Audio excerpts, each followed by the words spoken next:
My experience, with the outbreaks, each area, let's say different countries, have got different setups, and you'd have to understand maybe the social structures, religious structures, or cultural structures within that community. Because sometimes, like with the current outbreak, when people go there because it's an emergency, they would expect maybe the community to also treat it as an emergency. But communities do not treat it as an emergency because they've grown up with these beliefs, with these structures, right?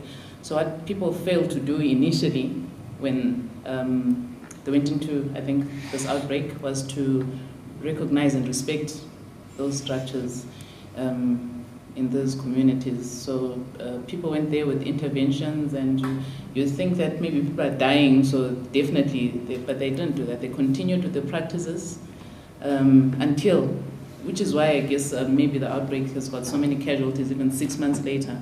It's because it's only now that organizations and the international world is actually recognizing that, in the beginning we should have done this, because people ignored the chiefs in some of the countries, like in Sierra Leone. The paramount chiefs are the most important people there. They should have communicated with them, listened to them, and then maybe, but now that they've engaged the chiefs are even now acting as surveillance officers. They go to house within their villages.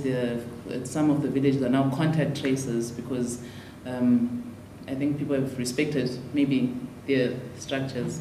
Because sometimes I think it doesn't make sense to us, when you're from outside, you're like, no, but people are dying, it should make sense, It doesn't have to make sense to you, but, you have to understand, I think, maybe their own setup, their local setup. In order to penetrate, you just have to understand the local setup.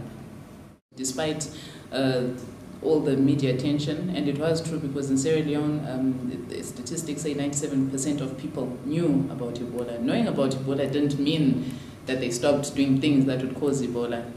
So when it comes to whose responsibility it is to educate, I would assume maybe public health is, I guess it comes maybe even before an outbreak, because to sensitize people, identify those groups, set up these structures. It's also unfortunate that Ebola is not the only disease in the world. From experience from the projects we've run, especially in rural community, what is happening is you'll find the different organizations, different partners in the ground, you'll find NGOs, you'll find the ministries there, you'll find their community-based organizations, you'll find many people working towards one epidemic or to sensitize or do whatever.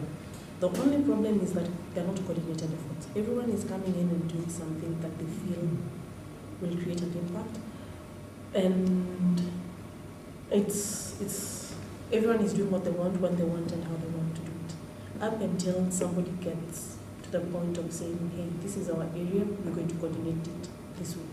So this is what we need, and this is how it should follow. Then everyone, whatever resources that you have coming in, it's more structured and organized. And I think at that point, that's when the public health system should come into place. Accept probably resources from any partnership or any organization or any affiliation, but try and structure it in a way that is organized.